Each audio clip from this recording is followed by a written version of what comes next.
في القلب مشاعر أخفيها قد أشرقت. Bismillahirrahmanirrahim. Apa kabar Kovizen semuanya? Semoga kita selalu dalam lindungan Allah Subhanahu wa Ta'ala. Kita hidup sebagai seorang Muslim, mati juga sebagai seorang Muslim.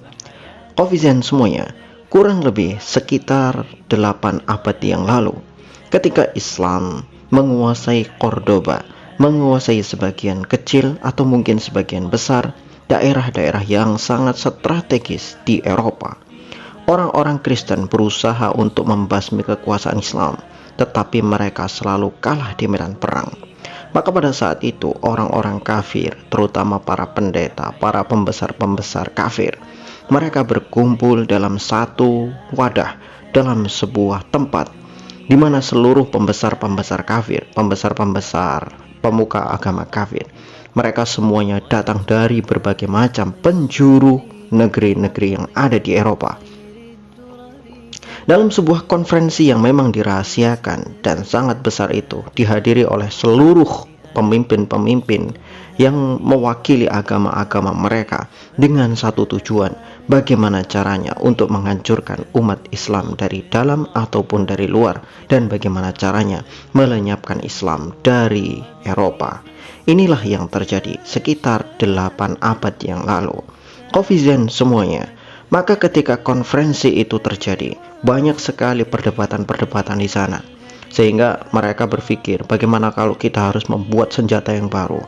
Kemudian di antara mereka mengatakan, bagaimana bisa kita membuat senjata yang baru, sedangkan teknologi umat Islam pada saat itu sudah sangat luar biasa lebih canggih daripada apa yang dimiliki oleh orang-orang kafir. Bahkan pada saat itu, kalau kita berbicara tentang peradaban yang ada di Eropa, antara peradaban Islam dengan peradaban kafir itu seperti jomplang. Seperti kita melihat ibu kota dengan melihat pedalaman di pelosok desa, sangat-sangat jauh berbeda. Bahkan orang-orang kafir sendiri di negeri-negeri kekuasaan mereka, di kota-kota besar yang mereka kuasai, itu sangat jorok sekali. Orang-orang kafir, para bangsawan, orang-orang yang hedonis, orang-orang yang punya harta, justru adalah orang-orang jarang mandi, orang-orang yang jorok. Mereka buang kotoran pun ya di sembarang tempat, karena mereka tidak mengenal apa itu sanitasi, kebersihan. Bahkan mereka dikatakan jarang cebok. Makanya mereka gampang sekali terkena penyakit-penyakit yang cepat menular disebabkan kejorokan mereka. Sedangkan umat Islam itu sudah punya tempat pemandian umum, sudah punya sanitasi yang sangat luar biasa modern.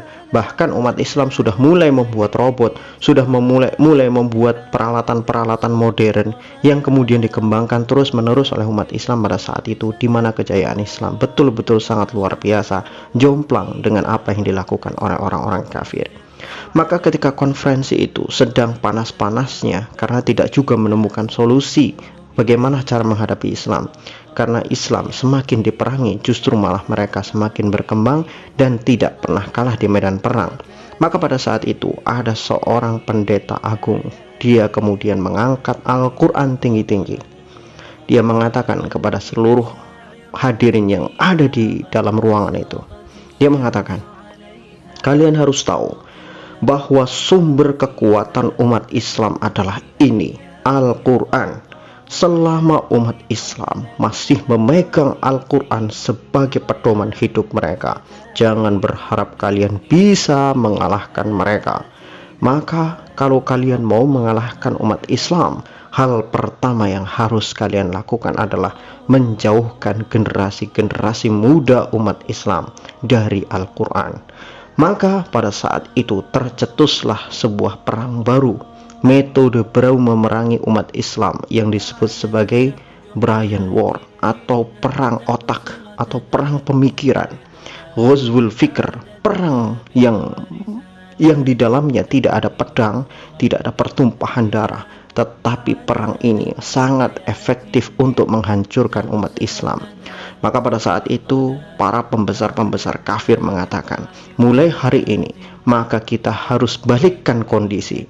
Kita berikan umat Islam budaya-budaya kita, dan kita ambil dari umat Islam itu ilmu-ilmu yang sudah mereka kembangkan.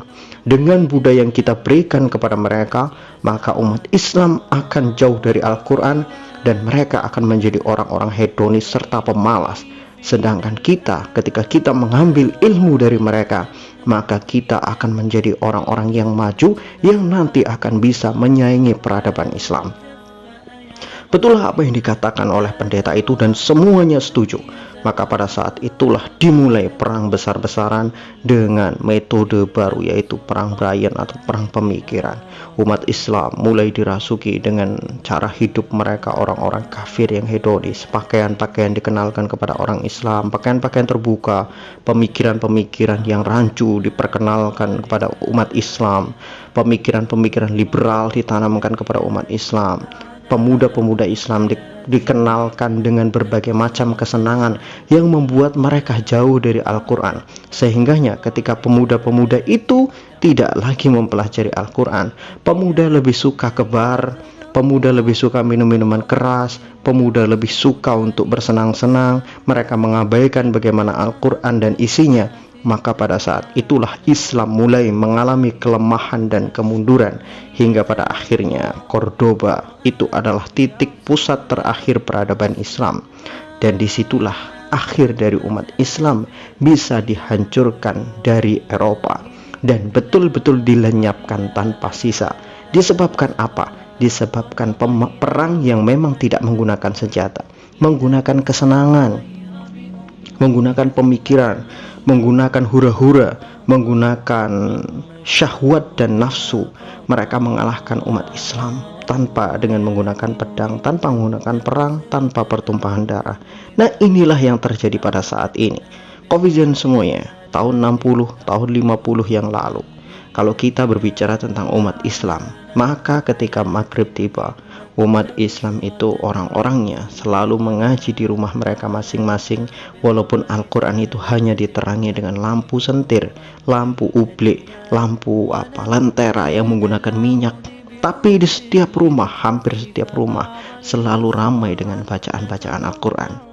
Tetapi ketika listrik itu sudah datang, televisi sudah datang, anak-anak yang dulunya berangkat ke masjid ketika mereka maghrib untuk mengaji, sekarang mereka berbaris rapi di depan televisi, menantikan acara-acara yang membuat mereka tidak lagi mau mengaji, bahkan mereka tidak mau berangkat sholat. Itulah taktik cara di mana ketika Islam betul-betul disingkirkan oleh benda-benda modern, oleh sesuatu yang menyenangkan. Dan itu bagian dari agenda di mana dulu orang-orang kafir mereka mencetuskan perang yang tidak menggunakan pedang untuk menghancurkan umat Islam. Tidak harus menggunakan pedang, karena ketika umat Islam dihancurkan dengan pedang, dilawan dengan kekerasan, umat Islam pasti menang. Tetapi ketika mereka dihancurkan dengan kesenangan, dihancurkan dengan pemikiran, dihancurkan dengan hedonisme, dihancurkan kaum mudanya supaya tidak lagi dikenal dengan Al-Quran, maka disitulah titik jatuhnya umat Islam, sehingga umat Islam saat ini betul-betul menyedihkan keadaannya. Terutama di negeri kita sebagai contoh, mayoritas umat Islam. Tapi apa yang terjadi? Umat Islam seperti minoritas, padahal mereka itu mayoritas. Wallahu a'lam bishawab.